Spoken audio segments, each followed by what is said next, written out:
जय श्री राम। शंखनाद में आपका स्वागत है। दिल्ली चुनाव से पहले भर भर कर रेवड़ियां बांट रहे अरविंद केजरीवाल ने दिल्ली को घाटे में डुबो दिया है।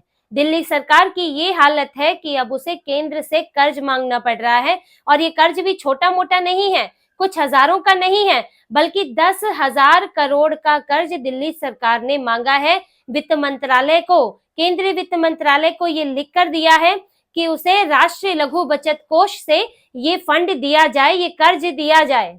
और ये राष्ट्रीय लघु बचत कोष NSSF जो उसपे बहुत ऊंची दरों पर कर्ज मिलता है, और इससे सभी कर्ज नहीं लेते। इससे अरुणाचल प्रदेश, असम, दिल्ली, इस तरह के राज्य, कुछ ही राज्य हैं जो इसे कर्ज लेते हैं और बहुत विकट स्थितियों में कर्ज लेते हैं, क्योंकि इसकी ब्याज दर बहुत ऊंची है। और दिल्ली सरकार जो एक कर्ज लेगी उसे 45,000 करोड़ का इस कर्ज पर ब्याज ही चुकाना होगा। 10,000 करोड़ का जो कर्ज ही है, और लगभग उसका आधा जो है इन्हें ब्याज में देना पड़ेगा।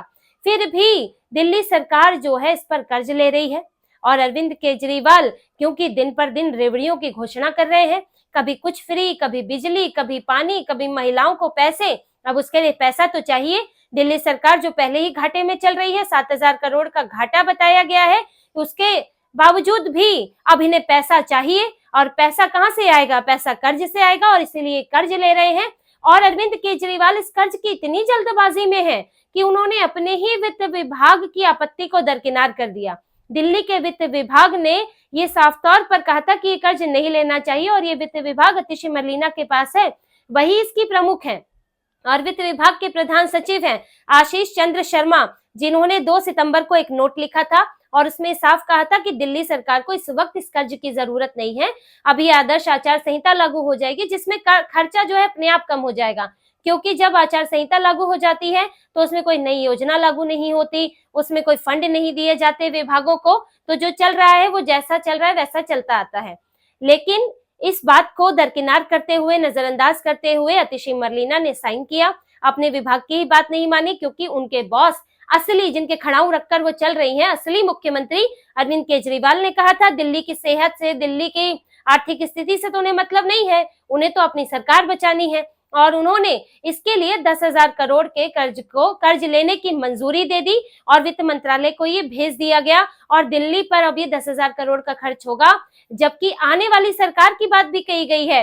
जो प्रधान सचिव ने कहा कि ये कर्ज सिर्फ इस सरकार पर नहीं है, आने वाली सरकार चाहे वो किसी की भी होगी, उस पर भी ये कर्ज होगा और उसको चुकाना पड़ेगा, उसका पूरा बजट खराब हो जाएगा। जबकि अगर ये जरूरी होता तो भी ठीक था, लेकिन इसकी जरूरत नहीं है। आप पहले ही, आपकी आय कम है और आपका खर्चा ज्यादा है, ऊपर से आप अगर कर्ज ले लेंगे, गैर जरूरी कर्ज ले लेंगे, तो आपकी आर्थिक सेहत पूरी तरह खराब हो जाएगी। लेकिन अरविंद केजरीवाल को मतलब तो नहीं है, उन्हें बस सत्ता में आना है। 31 साल में पहली बार दिल्ली सरकार घाटे में आई है। जब से दिल्ली में विधानसभा बनी है तब से ये पहली बार हुआ कि दिल्ली सरकार पर घाटा था।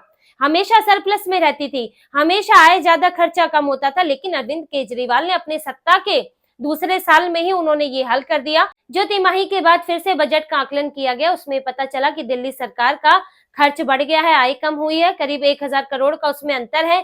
फिर ऊपर से जो बजट में अनुमान दिया गया था, दिल्ली सरकार को उसके अलावा 7,000 करोड़ की और जरूरत है। 1,000 करोड़ का घाटा पहले ही है, और 7,000 करोड़ का घाटा और दिल्ली सरकार पर है। ये राजकोषीय घाटा है। किसी भी सरकार के लिए बहुत ही खतरनाक स्थिति होती है कि वो इतने बड़े घाटे में चल रही है, क्योंकि उससे आप बेसिक सुविधाएं जो है, बुनियादी सुविधाएं आपको काटनी पड़ती हैं। आपको स्वास्थ्य, शिक्षा, सड़क, परिवहन, इन सब चीजों से पैसा निकालना पड़ता है, और किसी भी जगह का विकास रुक जाता है। लेकिन अरविंद केजरीवाल ये 7,000 करोड़ की जो जरूरत है उसको छुपा गए, क्योंकि उन्हें बजट में दिखाना था, जब बजट जारी हुआ था मार्च अप्रैल में, कि हम सरप्लस में जाएंगे। और उन्होंने क्या किया? उन्होंने सबसे पहले जो हाई कोर्ट के जजों की का वेतन जाता है, दिल्ली सरकार वेतन देती है, उसको बजट में मेंशन ही नहीं किया, अलग कर दिया।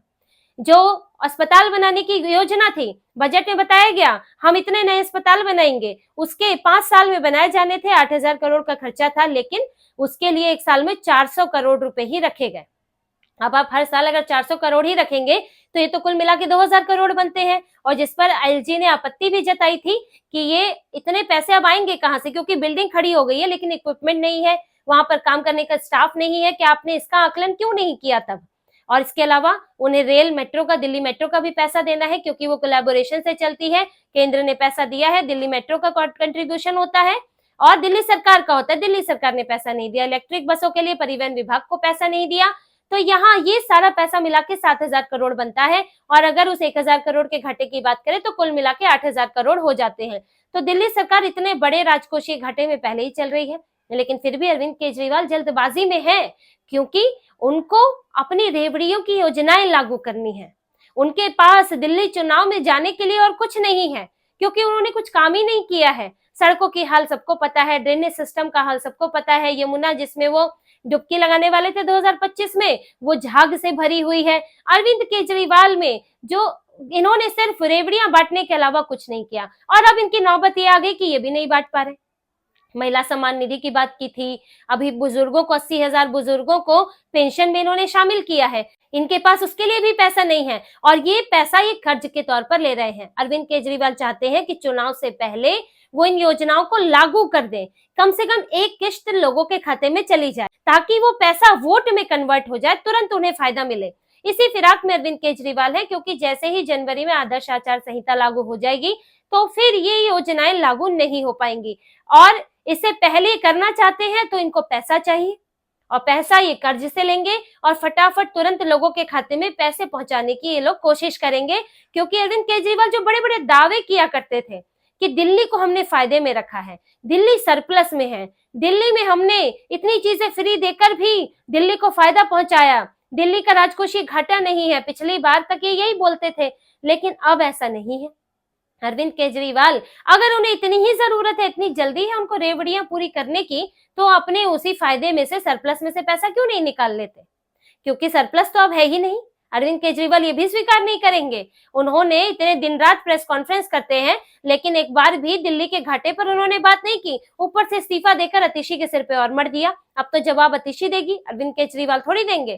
तो अरविंद केजरीवाल दिल्ली को इस वक्त कर्ज में डुबो के, घाटे में डुबो के, दिल्ली की हालत खराब करके किसी तरह चुनाव जीत लेना चाहते हैं। 1,000 रुपया दूं बदले में एक वोट, या एक वोट तो महिला का है, उसके पूरे परिवार का वोट हमें मिल जाए। अरविंद केजरीवाल एक तरह से अप्रत्यक्ष रूप से वोट खरीदने की कोशिश कर रहे हैं, और इसके लिए वो दिल्ली को ही दांव पर लगा रहे हैं, दिल्ली के सिर पे कर्ज चढ़ा रहे हैं। अब आप समझिए इस बात को कि दिल्ली के लोगों पर कर्ज चढ़ा और फिर उस कर्ज को इन्होंने दे दिया, उनको 1,000 करोड़ या कुछ रुपए करके पैसों के तौर पे दिया, और फिर दिल्ली वालों से वोट लिया, और अब दिल्ली के ही लोग अपने शिक्षा स्वास्थ्य के बजट से कटौती करके उस कर्ज को चुकाएंगे।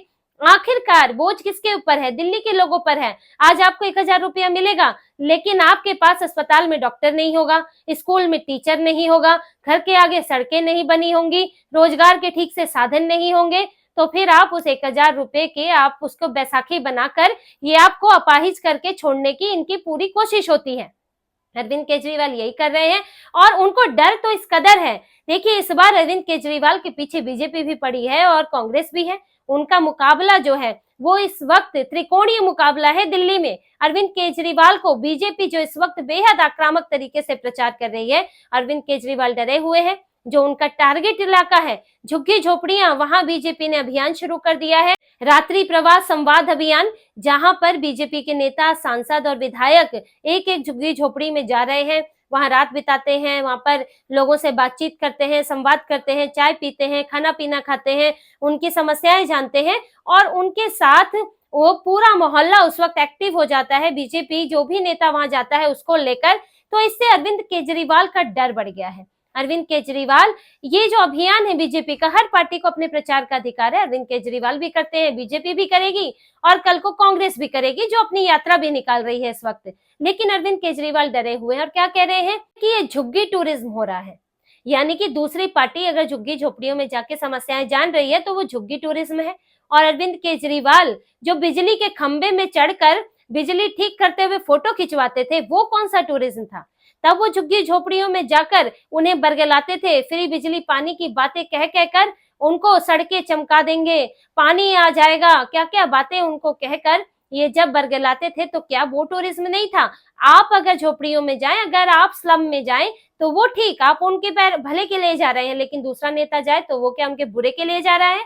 अरविंद केजरीवाल ने स्लम में जा जाकर, झुग्गी झोपड़ियों, जे कॉलोनियों में जा जाकर इसी तरह लोगों को भ्रमित किया, उनको बड़े बड़े सपने दिखाए और बाद में जब वो सपने पूरे नहीं हुए, बाद में सवाल होने लगे, तो किसी तरह उनके वोट को मैनेज कर लिया उन्होंने। वहां पर चाहे पैसों का इस्तेमाल किया या दूसरा इस्तेमाल किया, लेकिन उनके पार्टी के नेताओं ने वहां के वोटों को मैनेज किया, उनके लिए काम कुछ नहीं किया। आज भी हालात वही है, नई पाइपलाइन, साफ सफाई, पार्क, नालियों की सफाई, वो कुछ नहीं हुआ है, लेकिन वोटों को मैनेज वो करते रहे हैं। और अरविंद केजरीवाल को अब ये लग रहा है कि उनका मैनेजमेंट बिगड़ने वाला है, क्योंकि अब दूसरी पार्टियां भी इसी तरह से जे कॉलोनियों में जाकर लोगों से मिल रही हैं, उन तक पहुंच रही हैं, उनको अपने बड़े वोट बैंक में सेंध लगने के आसार दिख रहे हैं। इसके अलावा बीजेपी ने सिर्फ झुग्गी झोपड़ियों की बात नहीं है, बीजेपी ने उन इलाकों में भी टारगेट किया है जहां पर उसका अपना आधार कम हुआ, जैसे असेंबली सेगमेंट जो अभी लोकसभा चुनाव हुए थे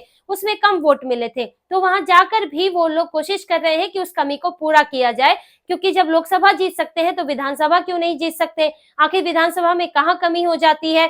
तो बीजेपी इस वक्त आक्रामक तरीके से लगी है, संघ भी इसमें मदद कर रहा है, वही कांग्रेस भी पीछे नहीं है, दिल्ली जोड़ो यात्रा निकाल रही है और मुस्लिम मोहल्लों में सबसे ज्यादा सेंध लगाने की कोशिश कर रही है। कांग्रेस का वोट बैंक रहा है, फिर अरविंद केजरीवाल के पास गया और कांग्रेस भी हरिजन बस्तियों में जा रही है।